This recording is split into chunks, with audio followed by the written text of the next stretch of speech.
Thakkar, how do you see this really? Domestic pressure clearly increasing for Prime Minister Benjamin Netanyahu. There is a ceasefire deal that has to happen. It has not been happening. The talks keep failing. Where do you see this really leading for the Prime Minister? Good evening, Shreya, and thank you for having me. I think Israel, although it has this external appearance as a nation that is very brave and it faces a lot of adversity, but domestically, if you look, it's an incredibly divided house.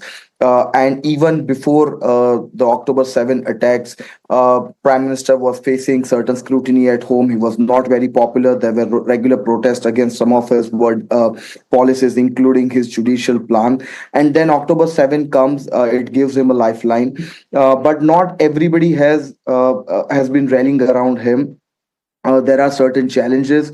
And now the main issue here is with the current hostage negotiation deal is whether Israel retains the right after exchange of hostages to hit back at Hamas. Now, one of the key demands on Hamas's side is when we resolve this issue for once and all, when we do the complete exchanges of, let's say, all the hostages, there will be no more war. And Bibi Netanyahu says that, we would like to continue attacking Hamas. We want to finish off Hamas. Now, Hamas is not going to sign on its own death warrant after releasing the hostages, even without exchange of hostages. With so many hostages in their captivity, you have already seen that 41,000 people now are dead. Gaza has paid a lot of price. Now, if they gave a free run to Netanyahu after returning exchanges, he would go at all lengths to do whatever damage he can do.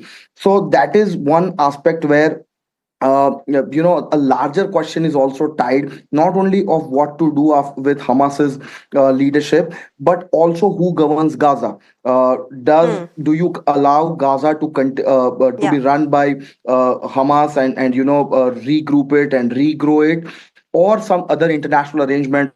Or does Israel take over? That is another question. So these are some of the very complicated questions that are there. And one last point I would like to say that the deal has not happened is perhaps Netanyahu is buying time because, right now the American elections are 50-50. And if Kamala Harris comes, she will more or less continue with Biden's policy or even be, pushing more and rallying America's international ally to close in. But if Trump's come, he might have a very different kind of attitude, and perhaps Netanyahu is waiting for American elections to see which way the war can be taken.